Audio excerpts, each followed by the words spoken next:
Hello दोस्तों, आप कैसे हैं? दोस्तों, मैं अपनी ज्योग्राफी की नई क्लास के साथ आपके साथ हूँ। दोस्तों, मैंने आपको लास्ट क्लास में ज्योग्राफी में बताया था कि पृथ्वी पर भू संचलन कैसे होता है और किस किस प्रकार का होता है, उसके लिए कौन कौन से बल जिम्मेदार हैं। ठीक है, और मैं इससे संबंधित इसमें कुछ टॉपिक बचा हुआ था कि उत्थान या निर्गमन, अवतलन या निमज्जन क्या होता है। ठीक है, ये बताया भी था लास्ट क्लास में, और अभी भी इसमें मैं थोड़ा डायग्राम बना के बताना चाह रहा हूँ। तो देखो, इसमें उत्थान जो होता है वो पृथ्वी की सतह पर होता है, मतलब पृथ्वी की सतह तो महासागर में भी है, ठीक है, लेकिन उत्थान जो है पृथ्वी पर महाद्वीपीय सतह पर होता है। तो जैसे उत्थान होगा तो महाद्वीप पर पठार या पर्वत का निर्माण मिल जाएगा, तो उसे उत्थान कहते हैं। ठीक है, और निर्गमन जो उत्थान होता है तो समुद्र तट होगा या समुद्र के अंदर कोई टीला उभर कर ऊपर आ जाए तो उसे क्या कहेंगे? निर्गमन। ठीक है, महासागर में। ठीक है दोस्तों, ऐसे ही मैं अवतलन को बताऊं तो अवतलन कहेंगे कहीं पर जब पृथ्वी का जो स्थल है, महाद्वीपीय सतह है, उस पर अगर नीचे को दबाव आ जाए तो वहाँ महाद्वीपीय बेसिन का निर्माण हो जाता है, उसे कहते हैं अवतलन। निमज्जन तो महाद्वीप सागर में जो महासागर से संबंधित जो महाद्वीप मगन तट या समुद्र में कोई टीला है उसका नीचे बैठ जाना या डूब जाना, उसे कहते हैं निमज्जन। ठीक है दोस्तों, मैंने कल बताया था इसके बारे में लास्ट क्लास में। अब आते हैं हम पर्वत निर्माणकारी संचलन, ओरोगेनिक मूवमेंट, जिससे पर्वत का निर्माण होता है। ठीक है, तो मैंने कल लास्ट क्लास में बताया था कि तनावमूलक बल होते हैं और संपीड़न बल होते हैं, उनके द्वारा पर्वतों का निर्माण होता है। ठीक है, अब आते हैं हम पहले संपीड़न मतलब कंप्रेसिंग, मतलब दबाना। ठीक है, तो इसमें संवलन होता है,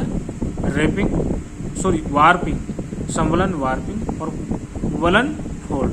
ठीक है दोस्तों, संवलन में क्या होता है कि संवलन में विस्तृत भाग ऊपर उठता है या नीचे धंसता है। संवलन लंबवत या नीचे को या ऊपर को होता है, ऊपर नीचे। ठीक है, तो विस्तृत भाग या तो ऊपर उठता है या नीचे। और वलन में क्या होता है कि भूपटल में चट्टानों में लहरनुमा मोड़ बनना। ठीक है, मैं आगे बताऊंगा ये कैसा है वलन। तो भूपटल पर चट्टानों में लहरनुमा मोड़ बनना। ठीक है, अगर आप हिमालय को जैसे डायग्राम में देखते हैं, हिमालय पर्वत को, तो काफी चौड़ा है हिमालय पर्वत, लंबा भी बहुत है। ठीक है, तो उसमें जो है घूमी सी चोटियां हैं, या फिर कहीं पर कोई सा पर्वत है, या कहीं पर एकदम सी खाई है, कहीं पर कुछ है, तो कहीं पर खाई है तो कहीं पर बहुत ऊंचा है। ठीक है, तो उसे कहते हैं वलन, फोल्ड हो जाना। लेकिन संवलन में क्या है कि या तो वहां का भाग ऊपर उठा ही होगा या फिर नीचे ही होगा। लेकिन वलन में क्या है कि नीचे और ऊपर। ठीक है, कहीं सुरंग और कहीं गर्त जैसी स्थिति मिलेगी। ठीक है, अब आते हैं वलन।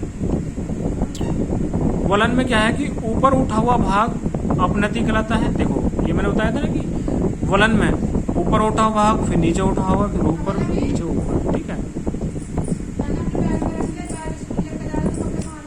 ऊपर उठा हुआ भाग जो है अपनति कहलाता है, एंटीक्लाइन। ठीक है, एंटीक्लाइन।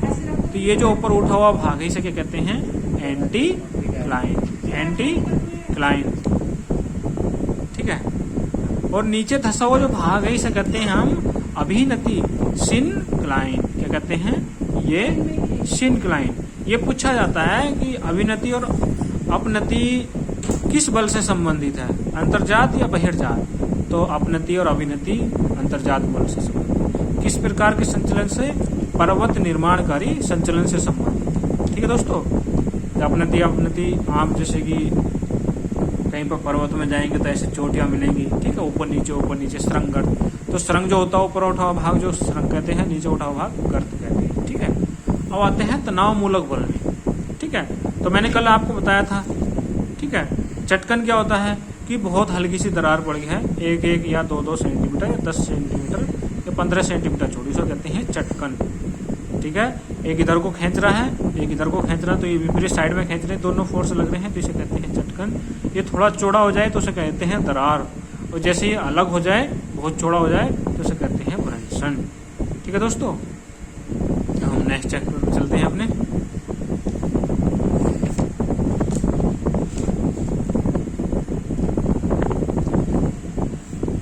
अब देखो दोस्तों, हमने पीछे बताया अभिनति और अपनति।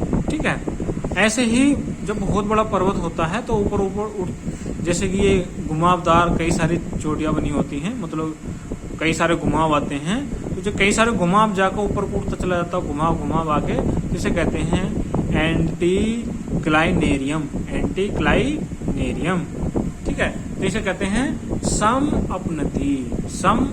तो सम अपनति में क्या होता है कि बृहद अपनति में छोटी छोटी अपनतियां व अभिनतियां पाई जाती हैं।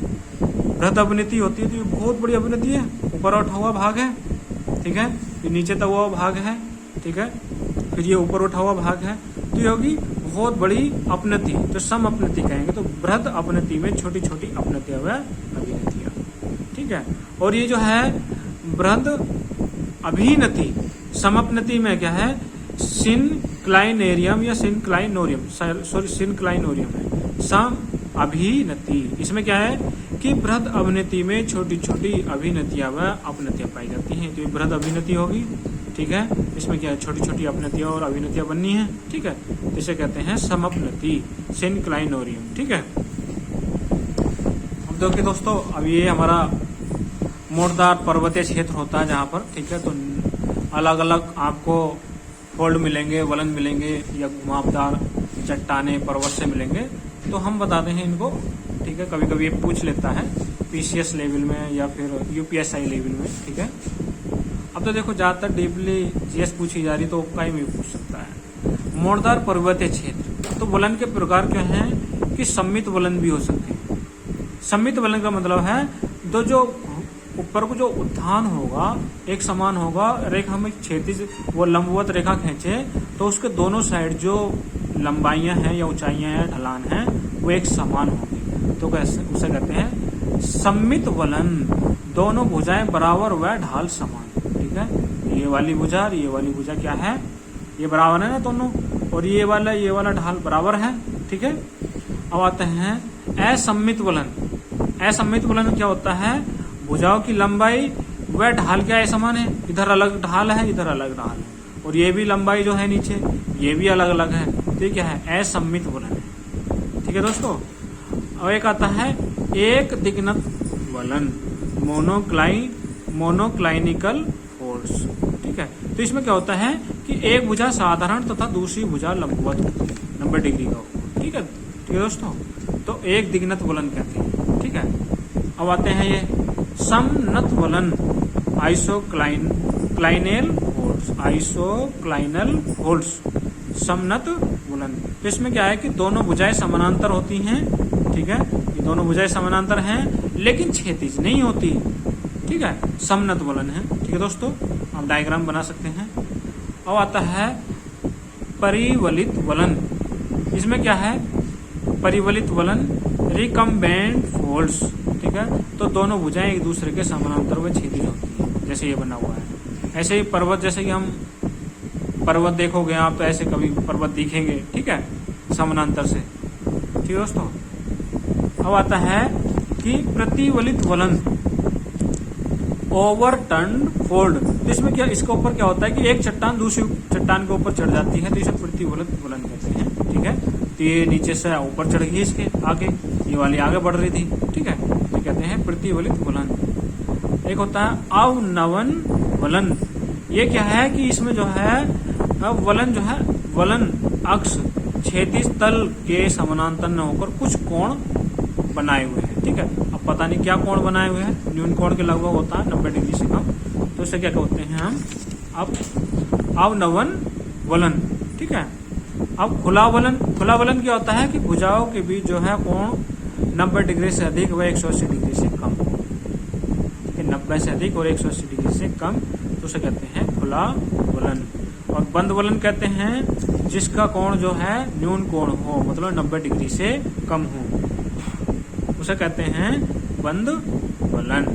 ठीक है दोस्तों, आप डायग्राम बना सकते हैं और लिख भी सकते हैं। कभी कभी ये पूछा जाता है कि ग्रीवा खंड क्या है।